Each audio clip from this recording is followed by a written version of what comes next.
देख, basic solution निकालने के लिए हमको कुछ नहीं करना। सबसे पहले ऊपर गिवन है बेसिक, दो चीज़ होंगी, एक तो होगा एन और एक होगा एम। एन होता है नंबर ऑफ वेरिएबल्स, यानी कि x1 x2 x3, ये जो होते हैं वेरिएबल होते हैं, या फिर y भी हो सकता है, लेट अल्फ़ाबेटिकली कुछ भी हो सकता है। और एम क्या हो गए, नंबर ऑफ इक्वेशंस, कितनी नंबर ऑफ इक्वेशंस हैं, ठीक है। उसके बाद एक फंडा चलता है n minus m is equal to 0। ये फंडा बोले तो कि n माइनस एम वो जब ही समझेंगे, ठीक है, जब आगे लगाएंगे, यूज करेंगे। और जो बेसिक फीजिबल सॉल्यूशन कौन से होते हैं, कोई भी जो बेसिक सॉल्यूशन निकाले उनमें जो भी नॉन नेगेटिव है, यानी कि जिसकी भी सारी वेरिएबल्स की वैल्यू पॉजिटिव आ रही है, उसको हम क्या बोलते हैं, बेसिक फीजिबल सॉल्यूशन बोलते हैं। अब हम बढ़ते हैं क्वेश्चन की तरह।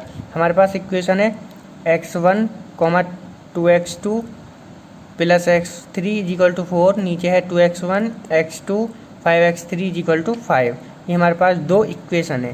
तो अब यहाँ वेरिएबल का काउंट कर, एक तो x1 है, एक x2 है, एक x3 है। नीचे क्या है, x1 है, x2 है, x3 है, यानी कि सेम वेरिएबल है ना, x2 x3। अगर सपोज डेट ऊपर होता है x1 x2 x3, नीचे होता है x1 x2 x4, तो हो जाते 4 वेरिएबल, यानी कि यूनियन वाला सिस्टम चलाना है। यूनियन वाला यानी कि कॉमन को एक बार ही काउंट करना है, ठीक है। तो 1 2 3, यहाँ पे नंबर ऑफ वेरिएबल कितने हैं, 3। तो n बराबर कितना हो गया यहाँ पे, 3। और इक्वेशंस कितनी है, 2, क्योंकि फर्स्ट इक्वेशन ये, सेकंड इज दिस, ठीक है। तो अब हमें निकालना है क्या, अब यहाँ पे ये भी चेक कर लो कि n इज ग्रेटर देन और इक्वल टू m। यस, क्योंकि 3 जो है वो बड़ा है और किससे, 2 से। तो अब हम एक फंडा लगाएंगे, कौन सा, कि n माइनस एम। तो n माइनस एम का फंडा यूज करेंगे, तो यानी कि n कितना है 3, m कितना है 2, यानी कि 1, ठीक है। ये जो 1 है इसका ये मतलब है कि अब ये जो 1 है इसको हमें देखना है, इसको इनमें रखना है कि 1 कोई एक, किसी एक वेरिएबल को, ठीक है, किसी एक वेरिएबल को 0 रख के हमको इन इक्वेशंस को सॉल्व करना है, ठीक है। अब आगे सॉल्व करते हैं। अब हमने ये फंडा समझ लिया कि हमको किसी एक को, यानी कि एक बार हम x1 को 0 रखेंगे, एक बार x2 को 0 रखेंगे, एक बार x3 को 0 रखेंगे, ठीक है। अब हमको देखना है कि कितनी पॉसिबल इक्वेशंस बन सकती हैं। तो जो number maximum number of possible solutions कितने हो सकते हैं, NCM, ठीक है। अब ये NCM क्या होता है इसको भी हम बताते हैं। अब n, ठीक है, अब हमने ऊपर से देखा भाई हमारे पास जो n है, n3 है और m2 है, ठीक है। तो NC2 को करने का मतलब ऐसे करते हैं, हम पहले ऊपर लिखेंगे 3 का फैक्टोरियल, ठीक है, जो आपका ऊपर है ऊपर वाला, और उसके बाद नीचे देखो ऊपर वाले में से इसको पहले माइनस करो, ठीक है। 3 में से 2 को माइनस करो, तो 3 में से 2 को माइनस करेंगे तो क्या बचेगा, 1 फैक्टोरियल, या ठीक है। और इनटू, अब नीचे क्या है 2, तो 2 का भी फैक्टोरियल। अब इसको ब्रेक करेंगे तो ये हो जाएगा 3 इंटू 2 फैक्टोरियल तक ही रखो, इस 1 का कुछ नहीं होता, तो यहाँ पे 2 फैक्टोरियल, तो 2 से 2 कैंसिल, बचा क्या 3, ठीक है। तो हमारे पास कितनी इक्वेशंस बनेंगी, 3 इक्वेशंस बनेंगी टोटल, ठीक है ना। तो अब कैसे बनाते हैं वो बताते हैं।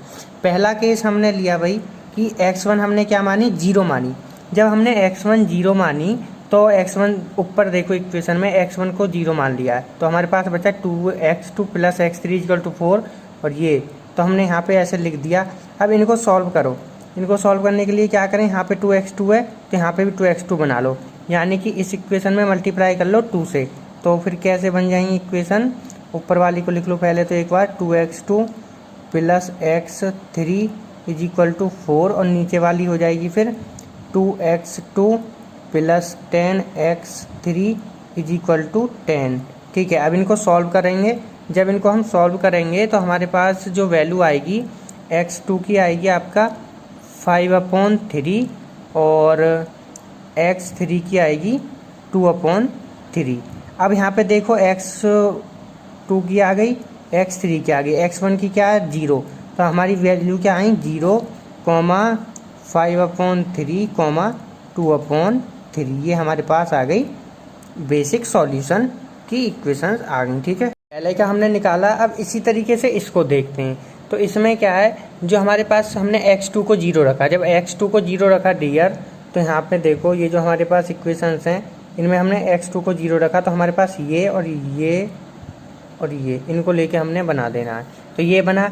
इसमें अब देखो ऊपर कैसे सॉल्व करें। सॉल्व करने का फंडा सीधा है कि जो ऊपर वाली है इसमें हमें इंटू 2 से कर दो होल में, ठीक है। सारे में इसमें 2 से इंटू करके तो ये बन जाएगा हमारा 2x1 plus 2x3 is equal to 8, और नीचे क्या है आपका 2x1 plus 5x3 is equal to 5।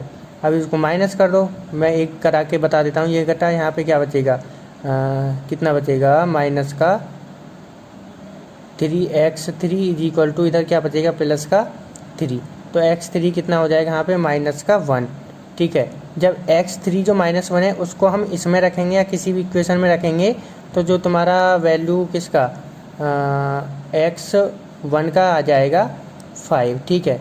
तो हमारे पास टोटल वैल्यू क्या आ गई, जो हमारे पास x1 है वो कितनी है 5, ठीक है। और जो x2 है वो क्या रखा था 0 रखा था, और जो x3 आया -1 आया, तो एक सॉल्यूशन हमारे पास ये आ गया। इसी तरीके से हम तीसरे को देखें, तो इसमें भी क्या करो, ऊपर वाले में 2 से मल्टीप्लाई करो। तो जब इसको आप सॉल्व करोगे तो इसमें जो वैल्यू आएंगी वो आएंगी आपकी x1 की जो वैल्यू आएगी वो 2 आ जाएगी, और x2 की जो वैल्यू आएगी वो 1 आ जाएगी। तो अब सारी वैल्यू क्या हो जाएंगी भाई, x1 की क्या आ गई 2, x2 की 1 और x3 क्या 0 जो कि हमने माना हुआ है।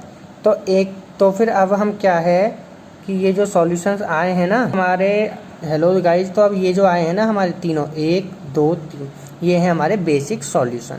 अब इसमें ये देखो, मैं आपको फीजेबल भी बता दूं, बेसिक फीजेबल कि नॉन नेगेटिव कौन कौन सा है। एक तो ये नेगेटिव है, इसमें एक चीज़ नेगेटिव आ गई, ये नॉन नेगेटिव है, हाँ ये सारी नॉन नेगेटिव है, कोई वैल्यू नेगेटिव नहीं है। ये भी हमारी पॉजिटिव है, इसमें भी कोई वैल्यू नेगेटिव नहीं है। तो एक ये और एक ये दो हैं फीजेबल, ठीक है। और एक ये भी क्या है फीजेबल है आपका, ये फीजेबल नहीं है, ये फीजेबल नहीं है, ठीक है। बेसिक पूछे तो सिर्फ ये 2 हैं, ये तीनों बेसिक है मतलब, और अगर फीजेबल पूछे तो एक ये है और एक ये है, ठीक है।